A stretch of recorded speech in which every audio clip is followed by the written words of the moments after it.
Video முழுக்க Jammu and Kashmir cricket association சொல்கிற இடத்துலலாம் ஜம்மு அண்ட் காஷ்மீர் கிரிக்கெட் அகாடமின்னு சொல்லியிருப்பேன். மன்னித்து விடுகள் தோழர்களே. வீடியோக்குள்ளே போவோமா?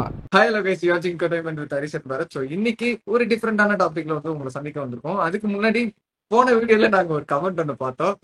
1.5x 2x வந்து இருக்கிறதான ரீசனை வந்து இந்த சேனல் தான் வந்து ப்ரூவ் பண்ணுது அப்படின்னு சொல்லிட்டு தாராளமா வந்து யூஸ் பண்ணுங்க. 1.5xல பாருங்க, 2xல பாருங்க, 3xல எதுல வேணா பாருங்க, ஆனா வீடியோவை பாருங்க. அதுதான் வந்து எங்க ரெக்வெஸ்ட். ஓகே, சோ ஓகே, நம்ம வந்து டாபிக் உள்ள போயிடலாம். ரீசெண்டா பாத்தீங்கன்னா ஜம்மு அண்ட் காஷ்மீர்ல ஒரு ரஞ்சி டிராஃபி மேட்ச் ஒன்று நடந்துச்சுங்க. அந்த மேட்ச்ல நடந்த சர்ச்சைகள் அதை பத்தி தான் வந்து இந்த வீடியோல பேச போறோம். எங்கேயோ நடக்கிற ஜம்மு அண்ட் காஷ்மீர் பத்தி நீ ஏன்டா பேசுற, இப்ப சம்பந்தமே இல்லாம அப்படின்னு நினைப்பீங்க. பட் ஆனா அது வந்து கண்டிப்பா பேசியே ஆகும். ஏன்னா அது இதற்கும் கிரிக்கெட் ஹிஸ்டரியிலே நடக்காத ஒரு விஷயம். அதுவும் இல்லாம பிசிசிஐ பிரசிடென்ட்டுக்கும் அதுக்கும் என்ன சம்பந்தம் அப்படின்னு சொல்லிட்டு நிறைய லிங்க் எல்லாம் வருது. எங்களுக்கு தெரிஞ்ச நியூஸ் எல்லாம் வந்து நாங்க சொல்லணும் தான் இந்த வீடியோ பண்றோம். எங்களுக்கு ஆக்சுவலி இந்த விஷயம் வந்து நாங்க ஆன்லைன்ல பார்த்து தெரிஞ்சுக்கிட்டோம். இது வீக்லி பீடியா எபிசோட்ல தான் கவர் பண்ணலாம்னு இருந்தோம். மோஷன் கமல்னு சொல்லிட்டு ரிப்போர்ட்டருக்கு வந்து நாங்க சும்மா மெசேஜ் பண்ணிருந்தோம், என்ன விஷயம், என்ன நடந்துச்சு அப்படின்னு சொல்லிட்டு. அவரு பாத்தீங்கன்னா பக்கம் பக்கமா நிறைய விஷயங்கள் எங்களுக்கு கொடுத்ததுனால இதை தனியாவே ஒரு வீடியோ போடலாம், இதை பத்தி கண்டிப்பா பேசியாலும். ஏன்னா இது மெயின் ஸ்ட்ரீம் மீடியா வந்து யாருமே கவர் பண்ண மாட்டாங்க, நம்ம தான் கவர் பண்ணோம் அப்படின்னு சொல்லிட்டு அதுக்காகவே ஒரு வீடியோ போடுறோம். ஜம்மு அண்ட் காஷ்மீர்ல என்ன நடந்துச்சு, அந்த ரிப்போர்ட்டர் மோஷன் கமலுக்கு வந்து என்ன நடந்துச்சு, அது இல்லாம ஜம்மு அண்ட் காஷ்மீர்ல இருக்க ஃபேன்ஸுக்கு வந்து ஒரு அநீதி நடந்துச்சு. அது என்ன அநீதி அப்படின்னு சொல்றதா இந்த வீடியோ பண்ணிருக்கோம் நாங்க. சரி, ஓகே, என்னதான் நடந்துச்சுன்னு பார்ப்போம். இப்போ கதை எங்க ஸ்டார்ட் ஆகுதுன்னு பாத்தீங்கன்னா, ஜம்மு அண்ட் காஷ்மீர்ல ஒரு ரிப்போர்ட்டர் மோஷன் கமல்னு சொல்லிட்டு நம்ம முன்னாடி சொன்னோம்ல, அவர் யாருன்னு பாத்தீங்கன்னா ஒரு ஃபேமஸான ரிப்போர்ட்டர். கிரிக்கெட் பத்தின விஷயங்கள்லாம் வந்து எடுத்துட்டு வருவாரு. கான்ட்ரவர்ஷியலான நிறைய விஷயங்கள் வந்து பேசுவாரு. இது தப்பா இருக்கீங்க அப்படிலாம் பேசுவாரு. நிறைய பிளேயர்ஸ் எல்லாம் ஐடென்டிஃபை பண்ணி, ஃபார் எக்ஸாம்பிள் உம்ரான் மாலிக்லாம் வந்து ப்ரோ ஆறு ஐபிஎல் வந்து ப்ரோ ஆகிறதுக்கு முன்னாடி அவர் வந்து ஐடென்டிஃபை பண்ணி எடுத்துட்டு வந்த ஒரு ரிப்போர்ட்டர். அவர் யாருன்னு பாத்தீங்கன்னா Jammu and Kashmir based reporter தான். ஓகேங்களா? இப்போ ரீசெண்டா ரஞ்சி டிராஃபி நடந்துட்டு இருக்குல்ல, அதுல மும்பை வர்சஸ் ஜம்மு அண்ட் காஷ்மீர் வந்து ஜம்மு அண்ட் காஷ்மீர் ஸ்ரீநகர்ல வந்து நடக்குதுங்க. இவருமே அந்த மேட்ச் வந்து பாக்கலாம்னு சொல்லிட்டு உள்ள போயிருக்காரு. ஆஸ் ரிப்போர்ட்டரா உள்ள போறாரு. ஆனா வந்து இவர் உள்ள விடாம ஸ்டாப் பண்ணிருக்காங்க. இவர் வந்து காட்டுற அந்த செக்யூரிட்டி கிட்ட போய் காட்டுறாரு, இந்த மாதிரி பிசிசிஐ அக்ரெடேஷன் வச்சிருக்கேன் நானு, என்ன வந்து உள்ள விடுங்க. அக்ரெடேஷன்னா பேசிக்கா வந்து அந்த ஐடி. அவர் வந்து ஒரு பிசிசிஐ சர்டிஃபைடு ரிப்போர்ட்டர். என்ன வந்து என்ன உள்ள விட மாட்டீங்க அப்படின்னு சொல்லிட்டு அந்த செக்யூரிட்டி கேட்கிறாரு. ஆனா அந்த செக்யூரிட்டியுமே வந்து லைக் வந்து உங்களை வந்து அக்செப்ட் பண்ண மாட்டாங்க, உள்ள விட மாட்டாங்க, நீங்க சரியா அப்ளை பண்ணல அப்படி இப்படின்னு சொல்லிட்டு லேமா ரீசன்ஸ் கொடுத்துட்டு இருக்காங்க. ஆனா உள்ளதான் வந்து யாரோ வந்து இவர் உள்ள விடக்கூடாது அப்படின்னு சொல்லிட்டு சொல்லியிருக்கிறதா வந்து வந்த நியூஸ். ஓகேங்களா? ஏய், இது ஏதாச்சும் ரூமரா இருக்கும்டா, அப்படிலாம் இருக்காது. யாரா இது உங்ககிட்ட சொன்னா அப்படின்னு கேட்டீங்கன்னா அவரே தான் சொன்னாரு. ஸோ பேசிக்கா மோசின் கமல்கிட்ட கொஞ்சம் அப்பப்போ கிரிக்கெட்டிங் டேர்ம்ஸ் வந்து நான் பேசிட்டு இருப்பேன்னு வச்சுக்கோங்களேன் ட்விட்டர்ல. அப்படி இருக்கிறப்போ இந்த இன்சிடென்ட் பார்த்த உடனே நான் கேட்டேன் அவர்கிட்ட, bro why are they stopping you, like did you do anything wrong அப்படின்ற மாதிரி நான் அவர்கிட்ட ஃபர்ஸ்ட் தான் கேட்டேன். அதுக்கு அவர் என்ன சொன்னாரு அப்படின்னா வந்து, ஆமா நான் தப்பு பண்ணேன். என்ன தப்பு பண்ணேன் அப்படின்னா, Jammu and Kashmir cricket academies பண்ற சில விஷயங்கள் நான் எக்ஸ்போஸ் பண்ணேன், அதான் நான் பண்ண தப்பு. அது இப்போ இல்லை, நான் போன வருஷமே நான் வந்து அந்த கான்சிக்வன்சஸ் ஃபேஸ் பண்ணேன். பட் இந்த வருஷமும் அது கண்டினியூ ஆகுது அப்படின்ற மாதிரி சொல்லியிருந்தாரு. ஒரு ஜேர்னலிஸ்ட் சொல்றப்போ சும்மா ஒரு ஃப்ரீலான்ஸ் ஜேர்னலிஸ்ட் அப்படிலாம் கிடையாது. அவர் வந்து சொந்தமா ஒரு கம்பெனி வச்சிருக்காரு, ஜம்மு அண்ட் காஷ்மீர் பேஸ் பண்ண கம்பெனி. இஸ் வெல் ரெனவுடுங்க. இவரு எக்ஸ்போஸ் பண்ற சில விஷயங்கள் இருக்கு, அந்த விஷயத்தினால என்ன இவர் அலோவ் பண்ணல அப்படின்னு சொன்னாங்க. சரி, அப்படி நீ என்னதை தான் எக்ஸ்போஸ் பண்ண அப்படின்னு அவர் கேட்கும் போது அவர் பக்கம் பக்கமா ஆர்டிகல்ஸ் அமிச்சாரு, பக்கம் பக்கமா மெசேஜ் அமிச்சாரு. அது எல்லாம் தான் இந்த வீடியோல பார்க்க போறோம். ஃபர்ஸ்ட் என்ன விஷயத்தை எக்ஸ்போஸ் பண்ணி பேசிருக்காருன்னு பாத்தீங்கன்னா, இப்ப ரீசெண்டா நடந்துச்சுல புச்சி பாபு டிராஃபி, அது நம்மளுக்கு தெரியும். 3 to 4 days மேட்ச் தான் அது. டெஸ்ட் மேட்ச் மாதிரி தாங்க அது. நம்ம ஒரு வீடியோவே போட்டுருவோம் புச்சி பாபு டிராஃபி. அந்த டோர்னமெண்ட்டுக்கு வந்து ஜம்மு அண்ட் காஷ்மீர்ல இருந்து ஒரு டீம் ரெடி பண்ணி அனுப்பிச்சிருக்காங்க. நல்ல விஷயம் தானே. ஜம்மு அண்ட் காஷ்மீர்ல இருந்து தமிழ்நாடுக்கு அனுப்பிச்சிருக்காங்கப்பா, இதுல என்னப்பா இருக்கு அப்படின்னு நீங்க நினைப்பீங்க. அதுதான் கிடையாது. தலைவன் வந்து எங்க அஃபண்ட் ஆனா அவங்களோட செலக்ஷன் பத்தி தான். செலக்ஷன் எப்படி வச்சிருக்காங்க, ஒரு டெஸ்ட் மேட்ச் ஃபார்மேட்னா நீங்க அதுக்கேற்ற மாதிரி பிளேயர்ஸ் வந்து ரெடி பண்ணி அனுப்பணும். ஆனா இவங்க வச்சது என்னன்னு பாத்தீங்கன்னா T20 ட்ரையல்ஸ் செட் பண்ணி அந்த T20 ட்ரையல்ஸ்ல இருந்து எடுத்து பிளேயர்ஸ் வந்து புஜி கோப்பு டிராஃபிக்கு ஒரு டீமா அனுப்பிச்சு வச்சிருக்காங்க. இதை வந்து நம்ம தலைவன் வந்து வன்மையா கண்டிக்கிறேன் அப்படின்னு சொல்லிட்டு சொல்லியிருக்காப்புல. இல்ல, எனக்கு ஆக்சுவலி அவர் ஏன் அங்க ட்ரிகர் ஆனார்னே தெரியல. ஏன்னா பிசிசி ரொம்ப வருஷமா அதான் பண்ணிட்டு இருக்காங்க. ஐபிஎல் டீமை பார்த்து டெஸ்ட் எடுப்பாங்க. அதுல ஒன்றும் ட்ரிகர் ஆகிறதுக்குலாம் பெருசா ஒன்றும் இல்லை எனக்கு தெரிஞ்சு. எனிவே பரவாயில்ல, அவர் வந்து ட்ரிகர் ஆயிட்டார். இது ஒரு ஆர்டிகலா அவர் பப்ளிஷ் பண்றாரு. இது ஒண்ணு. இதுக்கு முன்னாடி ஒரு ஃபியூ மந்த்ஸ் முன்னாடி இன்னொரு விஷயம் போட்டிருந்தாரு. இதே தான் ட்ரையல்ஸ் பத்தினதான். சரியா?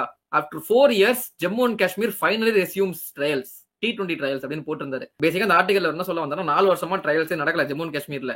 அப்போ வந்து எப்படா டீம் ஒன் செலக்ட் பண்ணாங்க அப்படின்னு பாத்தீங்கன்னா மெரிட், அவ்வளவுதான். சரிங்களா? வித் மெரிட் எந்த பிளேயர் வந்து யாரை வந்து சப்போர்ட் பண்ற மாதிரி ஜால்ரா அடிக்கிற மாதிரி ஜிங் ஜக் கட்டாங்களோ அவங்களுக்கு வந்து டீம் செலக்ஷன் இருக்கும். இப்படிதான் வந்து ரொம்ப வருஷமா போயிட்டு இருக்கு. Finally it's changing. ட்ரையல்ஸ் எடுத்துட்டு வருது. நல்ல விஷயம் தானப்பா அப்படின்னு கேட்டீங்கன்னா கரெக்ட் தான், நல்ல விஷயம். ஆனா இந்த 4 வருஷமா அழிஞ்சு போன டேலண்ட்டுக்கு என்ன பதில் சொல்லுவீங்க? 4 வருஷமா ஜிங்ஜங் போட்டு டீம்ல இருந்தாங்கல்ல. அப்ப அவங்க வந்து ஜிங்ஜங் போட்டதுனால மட்டும் தான் டீம்ல இருந்தாங்க. அதை தாண்டி இருந்த எக்கச்சக்க players, well talented players trials இல்லாத ஒரே காரணத்தினால ஐடென்டிஃபை பண்ண முடியல. நான் வந்து சொல்லுவேன் 150க்கு மேல உம்ரான் மாலிக் ரெகுலரா போறாருன்னு ஐபிஎல் டீம்ஸ் எடுத்தாங்க. ஆனா இந்த மாதிரி ஒரு 10 பவுலர் என்னால காட்ட முடியும். அதுலயும் ஸ்பெசிபிக்கா 2 பவுலர் 155 பிளஸ்ல இருந்து 160 வரைக்கும் அடிச்ச பவுலர்ஸ் நான் காட்டுவேன். அந்த அளவுக்கு பர்ஃபார்மன்ஸ் பண்றதுக்கு பவுலர்ஸ் இருந்தாங்க ஜம்மு அண்ட் காஷ்மீர்ல. ஆனா வந்து ஐடென்டிஃபை ஆகல. ஏன்னா ட்ரையல்ஸ் வைக்கல, 4 வருஷமா வைக்கல. இப்ப அவங்க வந்து எனக்கு கிரிக்கெட் நம்மனா சோறு கிடையாதுன்னு சொல்லிட்டு வேலைக்கு போக ஆரம்பிச்சிட்டாங்க. they have lost their form, lost their fitness, they are not going to come back to cricket. இப்ப நீ ரொம்ப வருஷம் கழிச்சு ட்ரையல்ஸ் நடத்துற, ஆனா வாட் அபவுட் தோஸ் பிளேயர்ஸ், அவங்களுக்கு யார் பதில் சொல்லுவாங்க அப்படின்னு வந்து கேட்டிருந்தாரு. நல்ல கேள்வி. ஒரு சைடுல பாத்தீங்கன்னா செலக்ஷனே நடக்க மாட்டேங்குது, 4 வருஷத்துக்கு அப்புறம் செலக்ஷன் எடுத்துட்டு வராங்க அப்படின்னு அவர் பேசினாலுமே, இன்னொரு சைடுல இன்னொரு பாயிண்ட் அவர் என்ன அக்யூஸ் பண்றாருன்னா, செலக்ஷன் நடத்ததுமே ஃபேவரட்டிசமோட தான் இவங்க பண்றாங்க. அவங்களுக்கு வந்து எந்த பிளேயரை வர வைக்கணுமோ அந்த பிளேயர் தான் இவர் வர வைக்கிறாங்க அப்படின்னு சொல்லிட்டு இவர் மட்டும் சொல்லல, அந்த ஜம்மு அண்ட் காஷ்மீர் பிளேயர்ஸே வந்து நிறைய பேர் சொல்லியிருக்காங்க. ஆக்சுவலி இந்த எல்லா ஆர்டிகல்ஸ்லுமே அவர் வந்து என்ன சொல்லியிருப்பாருன்னா, இந்த பிளேயர் சொன்னாரு, பிளேயர்ஸ் வந்து சொல்றாங்கன்னு தான் சொல்லியிருப்பாரு. அந்த பிளேயர்ஸ் பேரை மென்ஷன் பண்ணியிருக்கவே மாட்டாரு. ஏன்னா வந்து நான் அனானிமஸா வச்சுக்க விரும்புறேன் அப்படின்ற மாதிரி.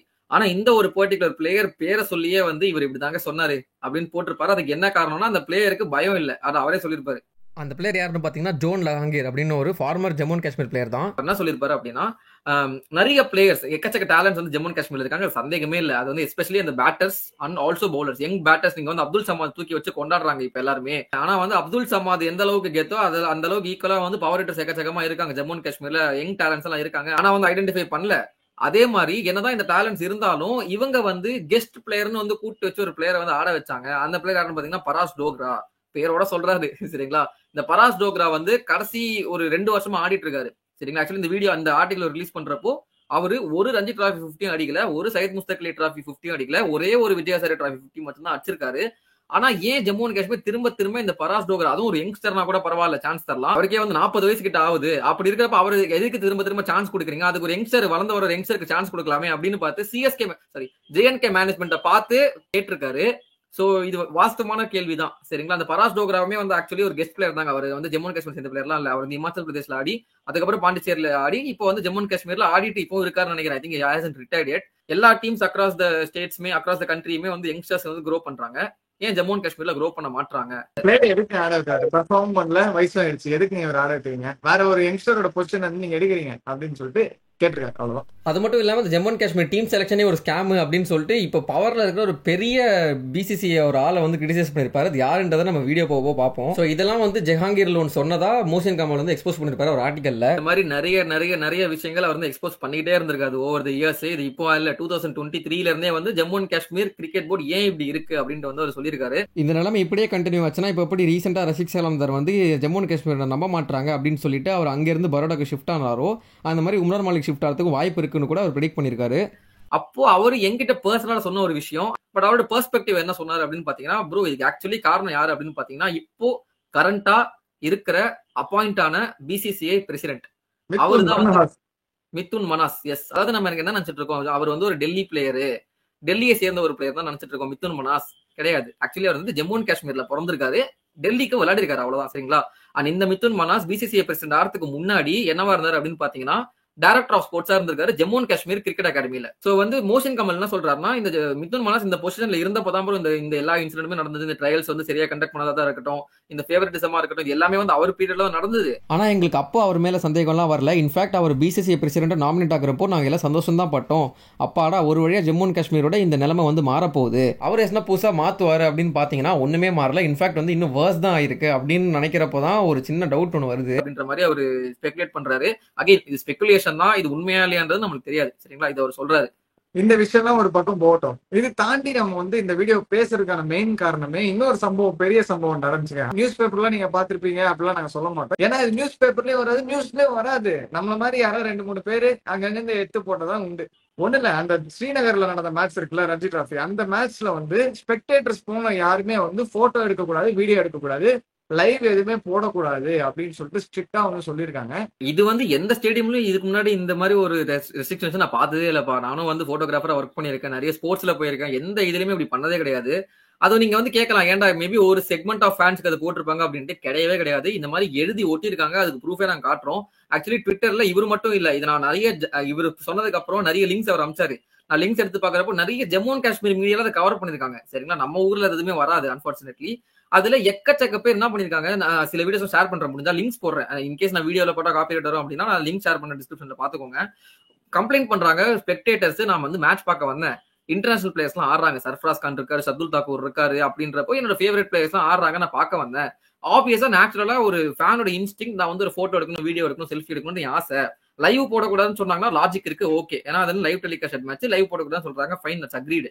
போட்டோ எடுக்கக்கூடாது, வீடியோ எடுக்கக்கூடாதுன்னு சொல்றதுக்கு நீங்க யாரு? சரிங்களா? அதையும் தாண்டி சில பேர் எடுத்தாங்க, இந்த சின்ன பசங்க எல்லாம் பக்கத்துல எடுத்துட்டு இருந்தாங்கன்னா ஒரு காட்டுவார் பக்கத்துல, எடுத்தவங்களோட போனை வந்து பறிச்சுட்டு போயிட்டாங்களாம். பவுன்சர்ஸ் வந்து எடுத்துட்டு போனாங்க, செக்யூரிட்டி கூட இல்ல, பவுன்சர்ஸ் வந்து எடுத்துட்டு போயிட்டு கேள்வி கேட்டதுக்கு, நீ எதுக்கு கேள்வி கேட்கிற, கேள்வி எல்லாம் கேட்க கூடாது, எழுதி போட்டிருக்கோம்ல, கேட்லாக் எழுதி போட்டிருக்கோம்ல, அதை தாண்டி நீ வீடியோ எடுக்கிறனா எங்களுக்கு என்ன மரியாதைன்னு சொல்லி போன் எடுத்துட்டு போயிட்டு அப்புறம் ரொம்ப காலில் விழுந்து கெஞ்சினதுக்கு அப்புறம் தான் கொடுத்தாங்க.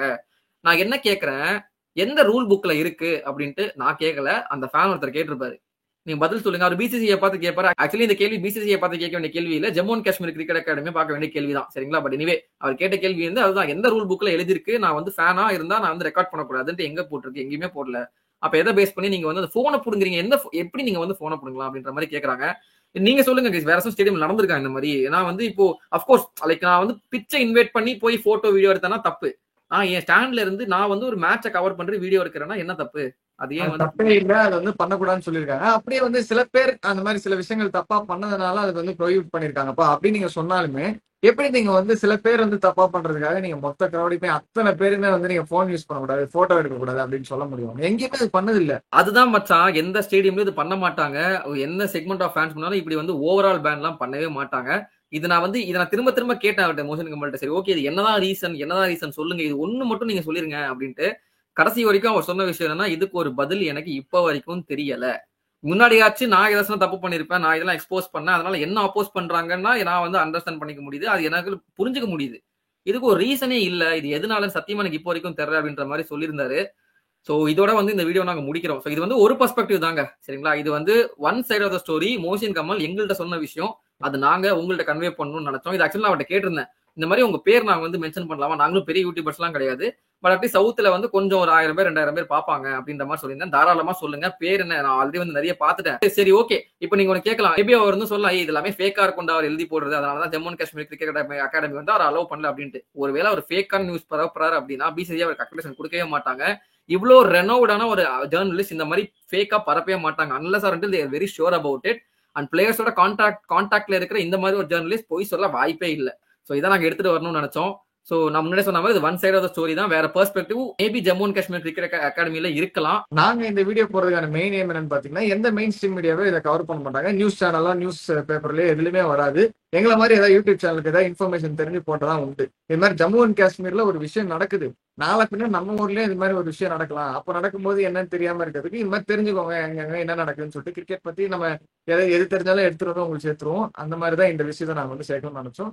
Hope you guys like this video. இந்த மாதிரி இன்ட்ரெஸ்டிங்கான வீடியோஸ், நிறைய விஷயங்கள் எங்களுக்கு தெரிஞ்ச விஷயங்கள் நாங்க ஷேர் பண்றோம், அதெல்லாம் நீங்க பார்க்கணும் அப்படின்னு நினைச்சீங்கன்னா கிரிக்கோ டைமட்டுக்கு ஒரு சப்ஸ்கிரைப் ஒன்று பண்ணி விட்டுருங்க. ஏன்னா சின்ன பசங்க நாங்க, எங்களை சப்ஸ்கிரைப் பண்ணுங்க.